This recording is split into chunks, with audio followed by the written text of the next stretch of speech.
নমস্কার বন্ধুরা, আজকে আমি মুড়ি ঘন্ট বানাবো। কি দিয়ে বানাবো দেখুন। মাথা নিয়েছি আর আলু, এইভাবে আলুগুলো কেটে নিয়েছি, আর গোবিন্দভোগের চাল। এবার রেসিপিটা বানাবো, দেখুন ভালো লাগবে। চালটা আমি ন্যাকড়া দিয়ে মুছে নিয়েছি। এবার চালটাকে ভেজে নেব।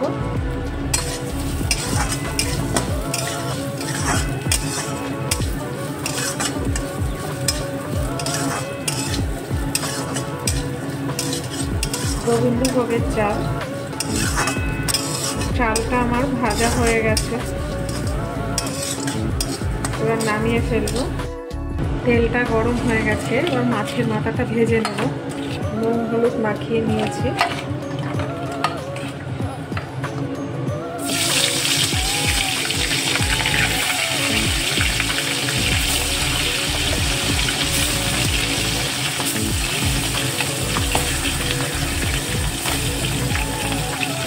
মাছের মাথাটা ভাজা হবে।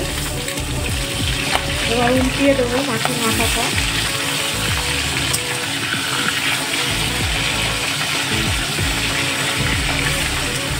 এবার এটাও ভাজা হবে। মাছের মাথাটা ভাজা হয়ে গেছে, এবার উঠিয়ে ফেলবো।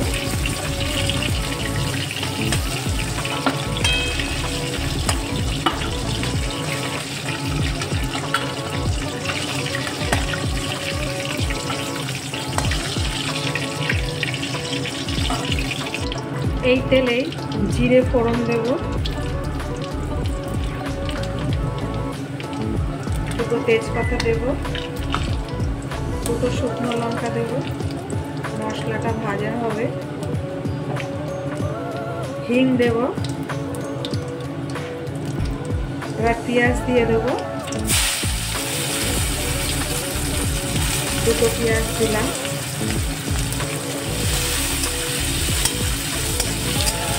এবার পেঁয়াজটা হালকা করে ভেজে নেব।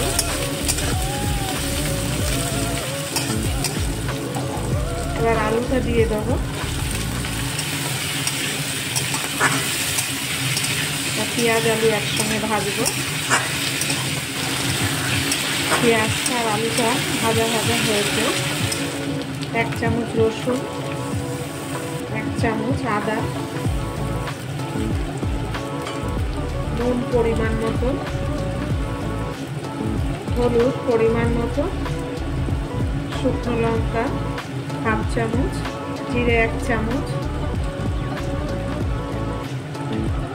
4-5টা কাঁচা লঙ্কা। এবার মটরশুঁটি দেব।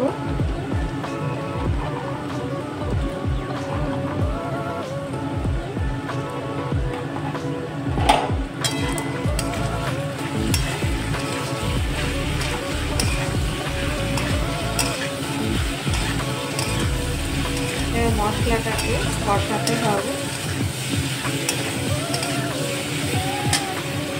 একটু জল দিয়ে দেবো, নাহলে মশলাটা পুড়ে যাবে।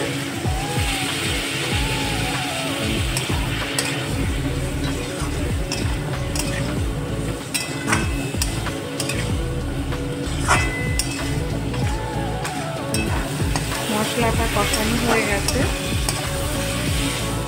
এবার চাল ভাজাটা দিয়ে দিলাম।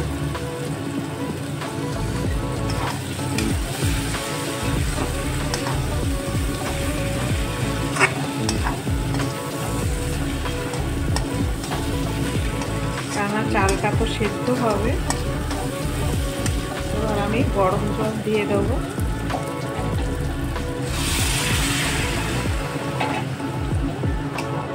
এবার সেদ্ধ হবে, ঢেকে দেবো।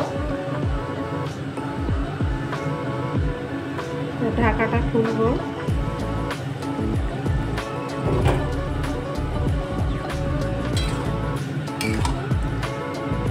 চালটা সেদ্ধ হয়ে গেছে। মাছের মাথাটা দিয়ে দেবো।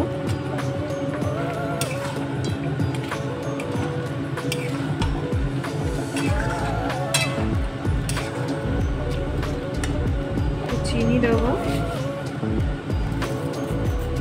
স্বাদ বাড়ানোর জন্য।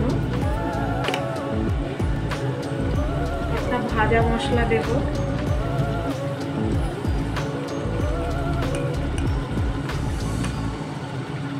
ভাজা মশলাটার মধ্যে বড় এলাচ, ছোট এলাচ, দারচিনি, লবঙ্গ, গোলমরিচ আর জিরে, ধনে আছে, আমি পেস্ট করে নিয়েছি।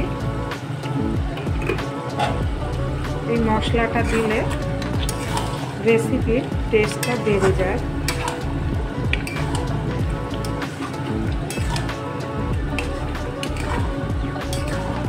দেখুন কত সুন্দর হয়েছে।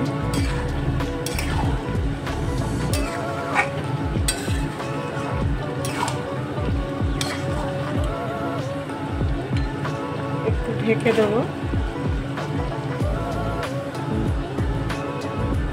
ঢাকাটা খুলবো, 1 চামচি ঘি দেব।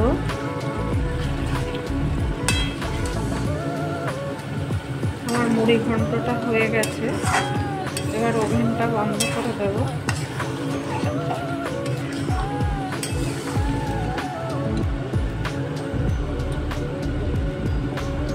2 মিনিট ঢাকা দিয়ে রাখবো। বন্ধুরা, মুড়ি ঘন্ট রেসিপিটা দেখলেন, যদি ভালো লেগে থাকে লাইক, শেয়ার, সাবস্ক্রাইব করবেন। পরের দিনের একটা নতুন রেসিপি নিয়ে ফিরে আসবো। ভালো থাকুন, সুস্থ থাকুন।